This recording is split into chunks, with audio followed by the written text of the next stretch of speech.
ফেব্রুয়ারিতে ত্রয়োদশ জাতীয় সংসদ নির্বাচন। সারা দেশ প্রস্তুত হচ্ছে একটি অবাধ, সুষ্ঠু ও গ্রহণযোগ্য নির্বাচনের জন্য। কি ভাবছেন সাধারণ মানুষ থেকে শুরু করে আগামীর জনপ্রতিনিধিরা, সে কথা জানাতে ডিবিসি নিউজে ইলেকশন এক্সপ্রেস ছুটে যাচ্ছে সব সংসদীয় আসনে। এখন আছে সংসদীয় আসন ১৫৭, নেত্রকোনা ১-এ। সিএসআরএম ডিবিসি ইলেকশন এক্সপ্রেস আজ রয়েছে নেত্রকোনা ১ আসনে। কলমাকান্দা এবং দুর্গাপুর উপজেলা নিয়ে গঠিত নেত্রকোনা ১ আসন। ৪.৫ লাখের কিছুটা বেশি এখানকার ভোটার সংখ্যা, যার মধ্যে পুরুষ ভোটার বেশি। একেবারেই সীমান্ত অঞ্চল, রয়েছে আদিবাসী ভোটার, একই সাথে রয়েছে তরুণ ভোটারের আধিক্য। মানুষের চাহিদা অনুযায়ী আসলে এই সীমান্ত এলাকাতে খুব বেশি উন্নয়ন হয়নি, এমনটাই অভিযোগ এখানকার স্থানীয় ভোটারদের। আমাদের সাথে এখন এই মুহূর্তে যুক্ত হয়েছেন বাংলাদেশ জামায়াত ইসলামী মনোনীত নেত্রকোনা ১ আসনের প্রার্থী মাওলানা আবুল হাশেম। আমরা একটু আসলে বলবেন যে দীর্ঘ সময়েও কেন এখানকার এই নেত্রকোনা ১ আসনের যে দুটি উপজেলা, এই উপজেলা সীমান্তবর্তী উপজেলা দুটি, তো কেমন প্রত্যাশিত উন্নয়ন কেন হলো না এখন পর্যন্ত?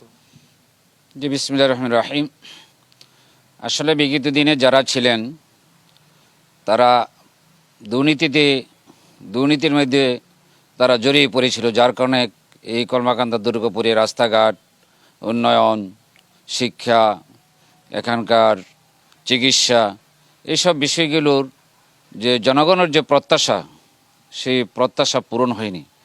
স্বাধীনতার পরে যারা দীর্ঘদিন ক্ষমতায় যারা ছিল, এই বাংলাদেশের একটি নেত্রকোনা জেলা ১, এই কলমাকান্দা দুর্গাপুর, এটি একটি অপার সম্ভাবনার জনপদ, যেখানে রয়েছে প্রাকৃতিক সৌন্দর্য লীলাভূমি। বাংলাদেশ জামায়াত ইসলামী থেকে আপনি ইতিমধ্যে মনোনয়ন পেয়েছেন, মানুষের কাছে যাওয়া শুরু করেছেন, মানুষের কাছে ভোট প্রার্থনা করছেন, আপনার প্রত্যাশা, আপনার পরিকল্পনার কথাও বলছেন। মানুষ কেমন সাড়া দিচ্ছে আপনাকে?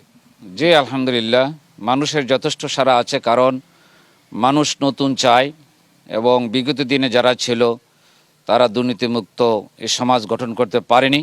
এই জন্য আমরা যেখানেই যাচ্ছি সেখানে মানুষের বিপুল সাড়া পাচ্ছি। মানুষের ভিতরে যে চেতনাবোধ তৈরি হয়েছে যে আমরা একটা দুর্নীতিমুক্ত রাষ্ট্র গঠন করতে হলে, ইনসাফভিত্তিক একটা রাষ্ট্র গঠন করতে হলে জামাতের কোনো বিকল্প নেই। জামাত যে কর্মসূচি নিয়ে মাঠে নামছে, আমরা তার সাথে একমত পোষণ করছি। আমরা জনগণের যথেষ্ট সাড়া পাচ্ছি ইনশাআল্লাহ। আপনি যদি নির্বাচিত হন এই এলাকা থেকে, আসলে আপনার কি পরিকল্পনা রয়েছে মানুষের জন্য করার? আমরা প্রথমত যে যোগাযোগ ব্যবস্থার কারণে শিক্ষা, চিকিৎসা সব কিছু ব্যাহত হয়। সেই জন্য সর্বপ্রথম এই এলাকার, বিশেষ করে দুর্গাপুর, কলমাকান্দার এই জনপদের যেখানে সমস্যা রয়েছে রাস্তাঘাটের, সেগুলি উন্নয়ন করা হবে। পাশাপাশি শিক্ষার প্রতিষ্ঠানের অবকাঠামো, শিক্ষার মান উন্নয়ন, সেই বিষয়গুলো কীভাবে করলে পরে এখানে শিক্ষার মান বৃদ্ধি পাবে সেটা আমরা দেখব। আমি নিজেও একজন শিক্ষক, দীর্ঘদিনই শিক্ষকতা করে আসছি। পাশাপাশি এখানে চিকিৎসার বিষয় আসে। যেভাবে চিকিৎসা হওয়ার কথা, এখানে এই পাহাড়ের পাদদেশে অনেক অসহায় গরিব মানুষ আছে, আদিবাসীরা আসে, তাদের সুচিকিৎসার জন্য সেই সুদূর উন্নয়ন আপনি করবেন। আপনার মাধ্যমেই প্রত্যাশিত যে পরিবর্তন মানুষ চায় সেটা হবে, এমনটাই প্রত্যাশা স্থানীয়দের। আসলে সিএসআরএম ডিবিসি ইলেকশন এক্সপ্রেসের সময় দেওয়ার জন্য আপনার প্রতি অনেক কৃতজ্ঞতা। সিএসআরএম ডিবিসি ইলেকশন এক্সপ্রেস আজ রয়েছে নেত্রকোনা ১ আসনে। আগামীকাল নেত্রকোনা ২ আসনের যারা প্রত্যাশিত জনপ্রতিনিধি হতে যাচ্ছেন তাদের বিষয়গুলো জানানোর চেষ্টা করব, তাদের ভাবনাগুলো জানানোর চেষ্টা করবো। সে পর্যন্ত সাথে থাকুন ডিবিসি নিউজের।